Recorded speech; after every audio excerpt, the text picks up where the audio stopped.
एक 19 साल का नौजवान अपने माँ बाप और बड़े भाई अमित के साथ 2012 में पहली बार इलाहाबाद के महाकुंभ मेले में गया था।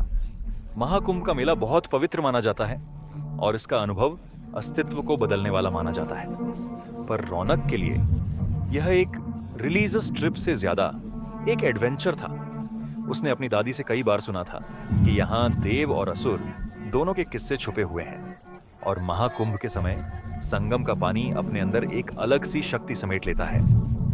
रौनक अपने परिवार के साथ संगम के पानी में स्नान करने पहुंचा तो उसने देखा कि वहां हर तरफ लोग मंत्रों का उच्चारण कर रहे हैं और हवा में धूप की सुगंध है। स्नान करते वक्त रौनक ने एक अजीब सी गर्मी महसूस की, जैसे उसके आसपास का पानी उबल रहा हो। उसने बात अपने भाई अमित को बताई, लेकिन अमित ने हंस के बोला, यह तेरी इमेजिनेशन है रौनक, संगम का पानी पवित्र होता है।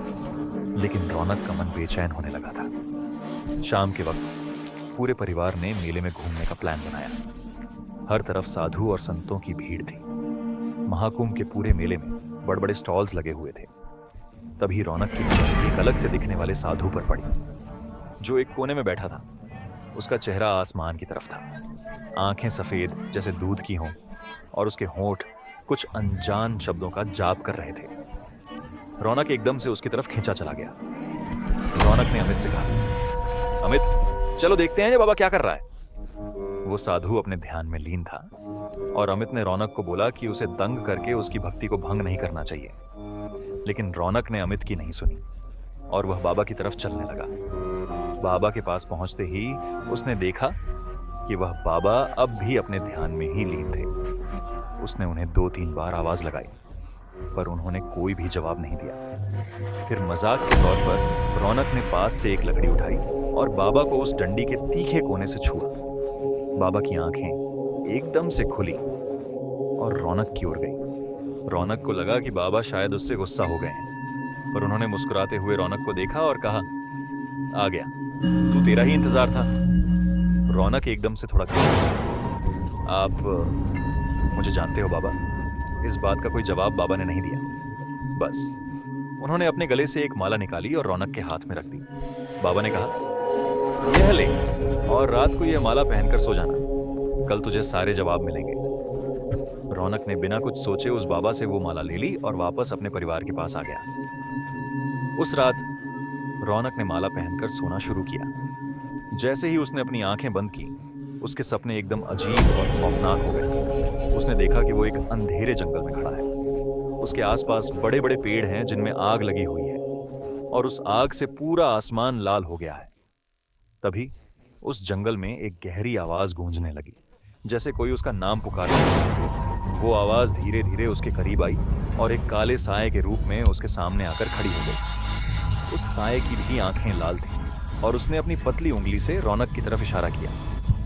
तू मुझे लेने आया था, अब तेरे साथ चलने का समय आ गया। उस साए ने रौनक से यह कहा और एकदम से वो साया जैसे उसके अंदर ही समा गया। रौनक चिल्लाते हुए नींद से उठा।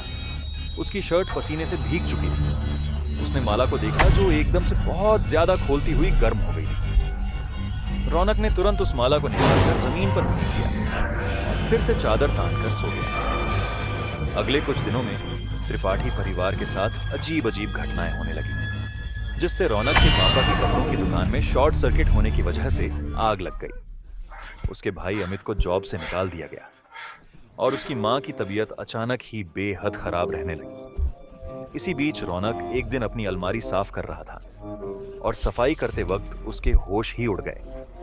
अलमारी के अंदर से उसे वही माला मिली जो रौनक ने कुछ दिन पहले ही फेंकी थी। उसने अपनी मम्मी से बात की तो उन्होंने बताया कि वह माला उन्होंने ही संभालकर अलमारी में रख दी थी। अब रौनक को यकीन हो गया था कि जो कुछ भी हो रहा है वो शायद उस माला की वजह से ही हो रहा है। उसने इस बार उस माला को जाकर कचरे के डब्बे में फेंक दिया। अगले दिन रौनक अपने रूम में लैपटॉप पर कोई टीवी शो देख रहा था।